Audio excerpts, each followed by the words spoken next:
Madman here, also known as the Red Brony. Today I'm going to be teaching you how to solder, the simple and correct way as far as I'm concerned. I will reject all other facts and opinions. That is soldering flux. You need it, you like it, and you will not solder without it.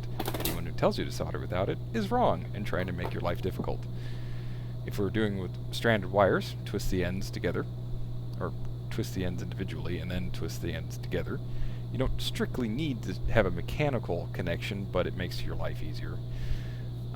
This logic can be used on anything, even circuit boards. I'm just using a wire for the example.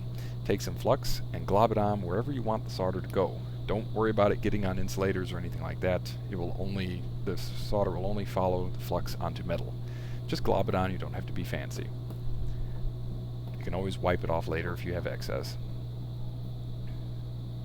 Take a hot soldering iron. The tip should be tinned already, which all you got to do to clean it is take a paper towel and quickly wipe it off. It is hot, mind you, so don't hold the paper towel on it because you'll burn it or yourself.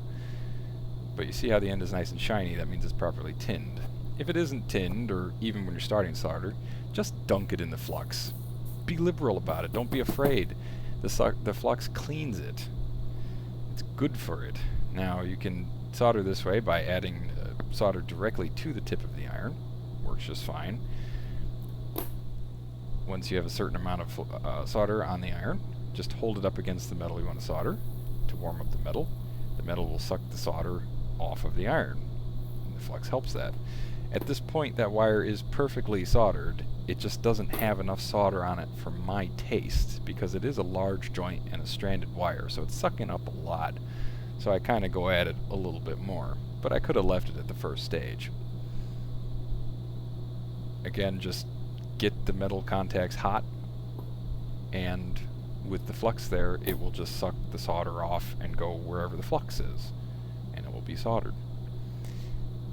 The other option, sometimes easier for circuit boards, is to hold the solder, the actual, like the roll of solder, onto the contact, like so, while heating the contact. Touch the solder to the heated contact, and because it's hot, it'll just melt the solder right onto it. And wipe your iron before you turn it off. And again, as long as you use flux, that tip will stay tinned and everything will be easy and breezy and just peachy. We're done.